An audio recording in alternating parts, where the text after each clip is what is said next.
Hey everyone, it's Nicole here. So my grandma used to always say, um, just try it, you'll like it. Well, when she was baking and cooking. My grandma passed in October of 2013, and she's been a huge part of my life and my family's life. But everybody remembers her from her cooking and baking. And one of those recipes is bubble bread, and that's what I'm going to be making for you guys today. So what you need for bubble bread is you're going to need 1 stick of butter melted. You're going to need a packed cup of brown sugar, a teaspoon of cinnamon, a half a cup of milk, and butterscotch pudding, just a packet. So I'm using the Jello kind.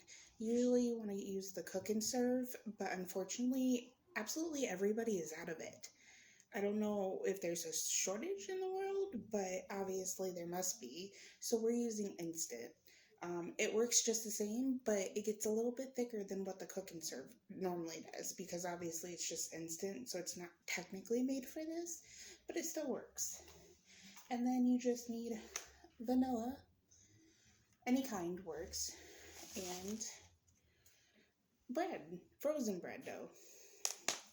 So what you're going to do first is you're going to melt down that butter, but you're going to go ahead and add all of your ingredients into a bowl, a mixing bowl. And just try not to let it splash all over you when you're putting the brown sugar in because it's packed right in there. And then we're going to put the 1 cup of milk in and probably the packet of butterscotch pudding into it. And then you probably want to do the cinnamon first because it just makes more sense to do it this way. And then you're just going to dump it right in there.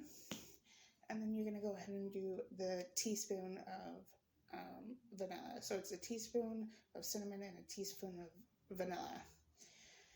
And we're going to set all of the dirty dishes off to the side.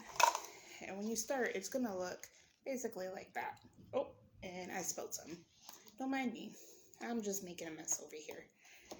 That's okay, though. No big deal. But basically, you're going to stir it up until it is roughly smooth. You're going to get it as smooth as you want, as you can, I guess. You might end up hurting your arm doing this. So you're probably going to want to switch off and on. But just stir it up until it becomes like a dark brown. There may be clumps in there, but that's not really anything you can really do about unless you take the absolute time to sit there and try to get all of them, which you don't need to do. It's going to cook up when you put it in the pan, so you don't need to worry about that. You just want to make sure that it's not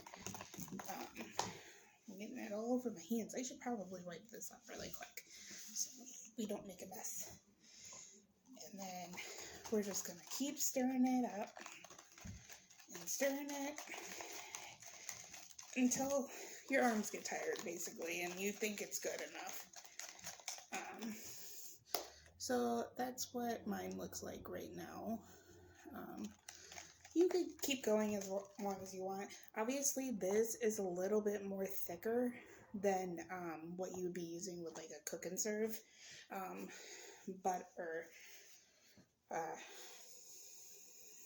can't think of my words right now. My Jello. So then you want to get any kind of pan. Usually like a 9 by 13, but I'm just using a 9 by 11 plastic one because it was just easier. I didn't have enough pans. But this is the time that you want to take to butter it, spray it, Crisco, grease it. I don't care. Just whatever you choose. I'm using butter because literally that's all I got. I didn't think about it. But you can use butter spray. That usually works pretty good. So that's a good one to use. And then you're going to take your mixture, what that looks like, and we're going to dump it right in. bottom. You don't want to put your bread in yet. So we're going to take it and try to mix up these little big spots that I found.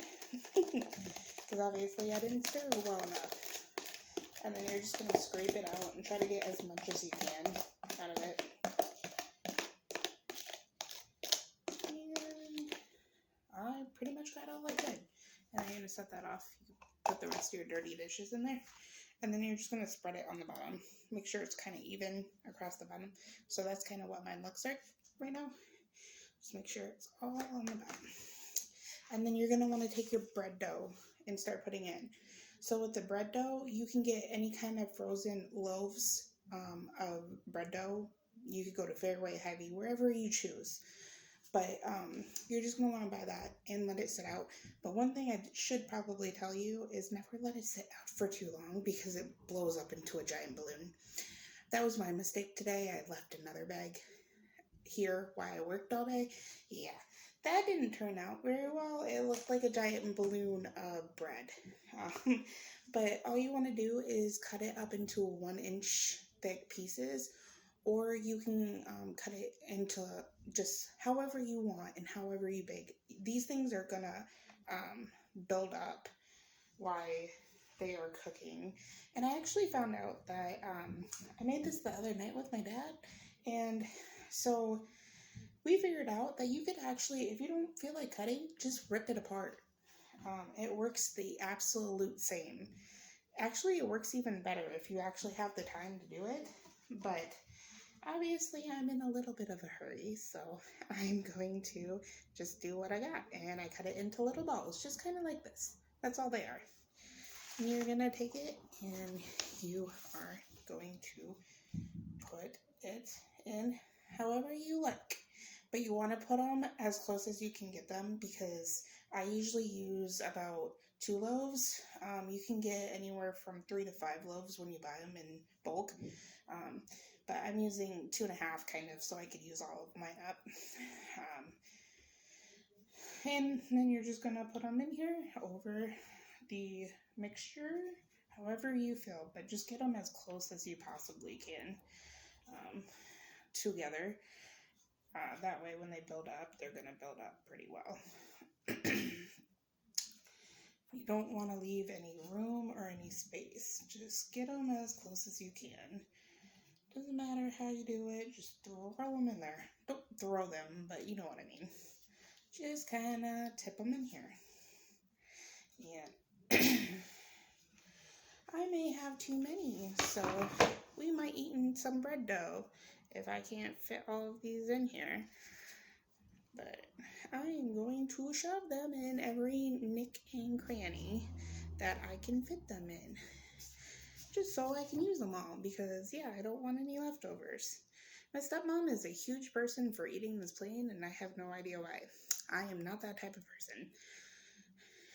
So, basically, that is what it's going to look like. And when it's like that, we're going to go ahead and put it in the oven for about 30 minutes at 350 degrees. Otherwise, just put it in until it's golden brown. That's all it needs to be. The bread needs to be golden brown, and it will raise while it's cooking.